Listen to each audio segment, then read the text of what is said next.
नमस्कार। मैं डॉक्टर अर्चना जोशी, सह आचार्य ड्राइंग एंड पेंटिंग। प्रिय विद्यार्थियों, अब तक हमने प्रागैतिहासिक भारतीय चित्रकला से लेकर के आधुनिक भारतीय चित्रकला तक कला का अध्ययन किया। अब हम भारतीय मूर्तिकला की ओर रुख करते हैं और भारतीय मूर्तिकला के अंतर्गत मुख्य रूप से आज मौर्यकालीन कला के बारे में चर्चा करते हैं। भारतीय मूर्तिकला का अगर आरंभ देखें तो मुख्य रूप से सर्वप्रथम हमें सिंधु घाटी सभ्यता के अंतर्गत देखने को मिलती है और तत्पश्चात अपनी विकसित अवस्था में, ज़्यादा विकसित अवस्था में मौर्य काल में देखने को मिलती है।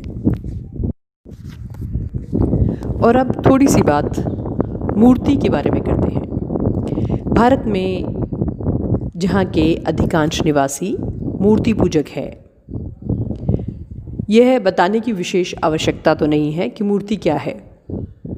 ये सोना, चांदी, तांबा, कांसा, पीतल, अष्टधातु आदि सभी प्राकृतिक तथा कृत्रिम धातु, पारे के मिश्रण, रत्न, उपरत्न, कांच, कड़े और मुलायम पत्थर,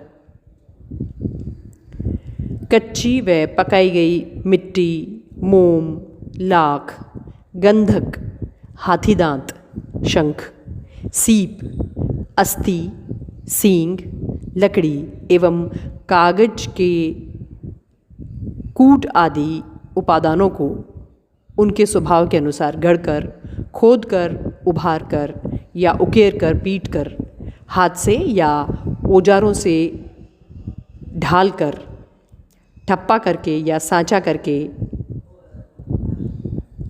उत्पन्न की हुई आकृति को मूर्ति कहते हैं। किंतु आज मूर्ति का अर्थ हमारे यहाँ इतना संकुचित हो गया है कि हम उसे एकमात्र पूजा की वस्तु मान बैठे हैं। वो भी यहाँ तक कि उसकी पूजा करते हैं, उसमें पूजा नहीं है, परंतु वस्तुतः मूर्ति का उद्देश्य इससे कहीं व्यापक है, जैसा कि हम अब आगे देखने वाले हैं, पढ़ने वाले हैं, जानने वाले हैं।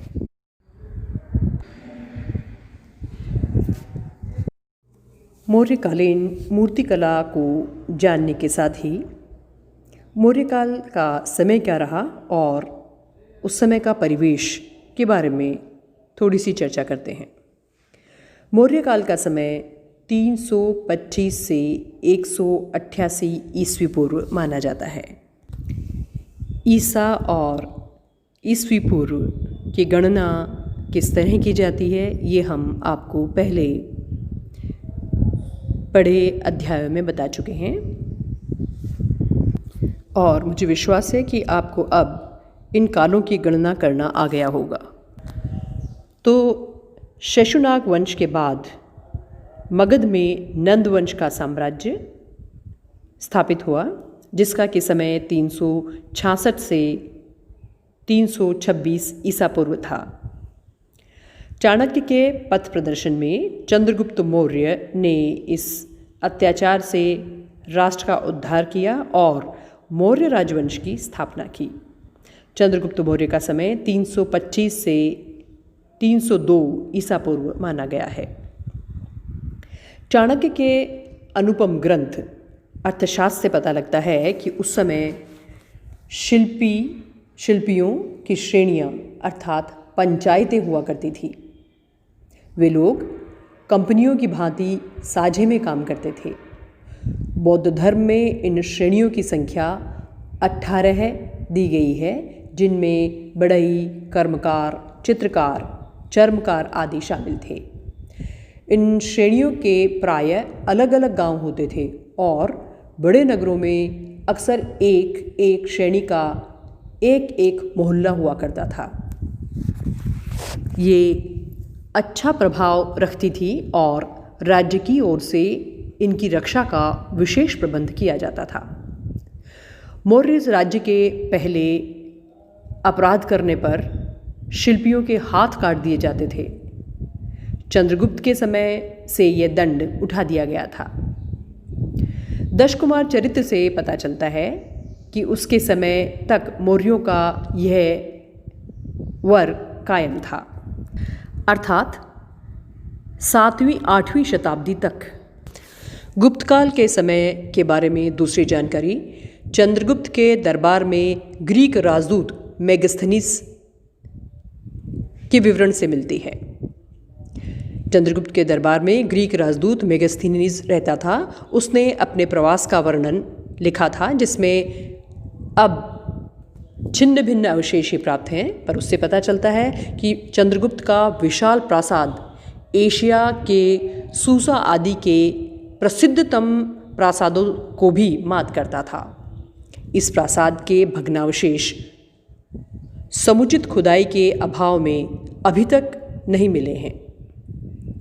स्मिथ महोदय का यह अनुमान है कि लकड़ी का तथा अन्य नाशवान उपकरणों का बना था, अतः समाप्त हो गया।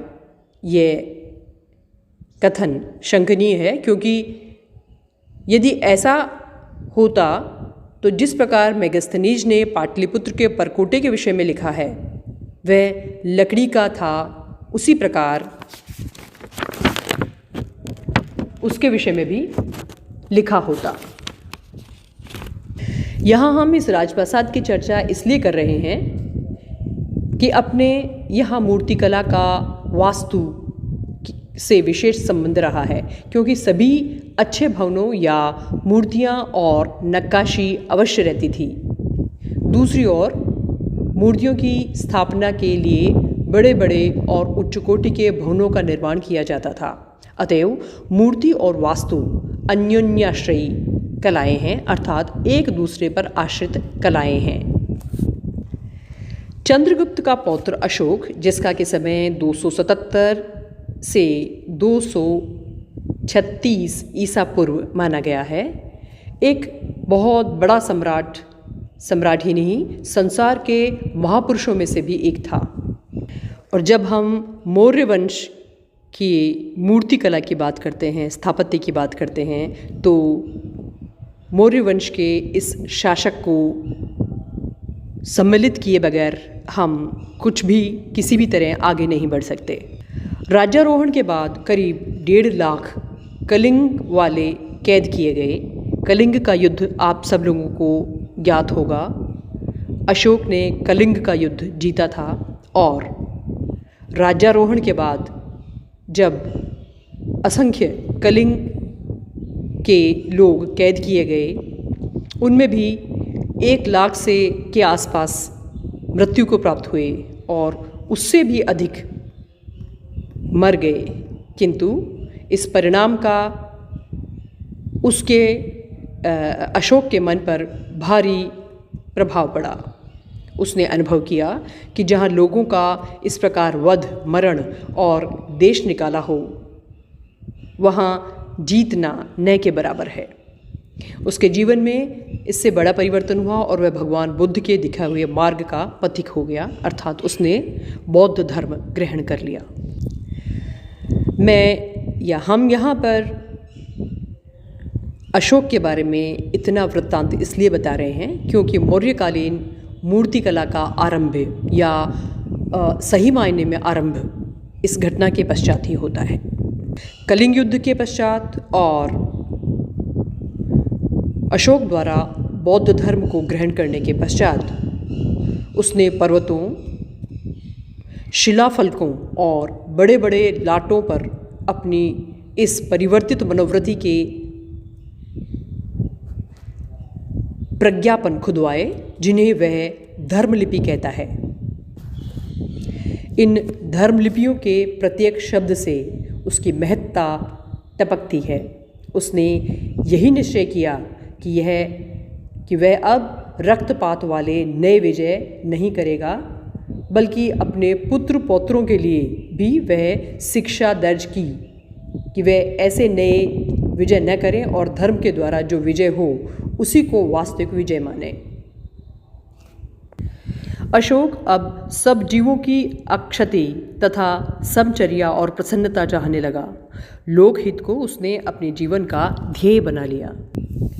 स्वयं बौद्ध होते हुए भी अशोक सब पंथों को समदृष्टि से देखता था और प्रयत्नशील रहता था कि विभिन्न पंथ वाले परस्पर प्रेम, आदर और सहिष्णुता से रहे तथा प्रत्येक पंथ के तत्व की वृद्धि हो। और अब महान सम्राट अशोक के बारे में एक बात विशेष उल्लेखनीय कही जा सकती है कि उसने अब धर्म विजय आरंभ की, जिसके लिए अपने सीमांत के आरक्षित तथा मित्र राष्ट्रों में सिंघल से लेकर हिमालय तथा पश्चिमी एशिया, मिस्र, उत्तरी अफ्रीका एवं यूनान तक प्रचारक भेजे। फलतः इन सभी क्षेत्रों में उसके धर्मानुशासन का अनुसरण होने लगा, जिसका प्रभाव उसके सैकड़ों वर्षों बाद तक बना रहा। उल्लेखनीय है कि वह जिस धर्म की वृद्धि करता था वह संप्रदाय विशेष न था, शुद्ध और उच्च आचरण अर्थात विश्व धर्म था। और जैसा कि हम चर्चा कर चुके हैं कि अशोक ने अपने धर्म संदेशों को प्रचारित करने के लिए शिलास्तंभों, पत्थरों और शिलाओं आदि को उपयोग में लिया। इनमें स्तंभों अर्थात शिला स्तंभों की कला भी उतने ही महत्व की है जितने उन पर लिखे हुए लेख हैं। ये स्तंभ अशोककालीन मूर्तिकला के सार हैं। इतना ही नहीं, संसार भर की उत्कृष्टतम मूर्तियों में इनका स्थान है। यूँ तो उड़ीसा में भुवनेश्वर से 7 मील दक्षिण धोला नामक गांव की अश्वत्थामा पहाड़ी की चट्टान पर इस सम्राट की जो धर्मलिपि खुदी है, उसके ऊपर हाथी के सामने की जो मूर्ति कोर कर बनाई गई है वह भी एक उत्कृष्ट वस्तु है। किंतु अशोक स्तंभों के आगे वह कुछ भी नहीं। अतएव हम अब उन स्तंभों के वर्णन की तरफ प्रवृत्त होते हैं जो मौर्यकालीन मूर्ति व स्थापत्य के श्रेष्ठतम उदाहरण हैं, जिनकी चर्चा हम अगले अध्याय में करेंगे।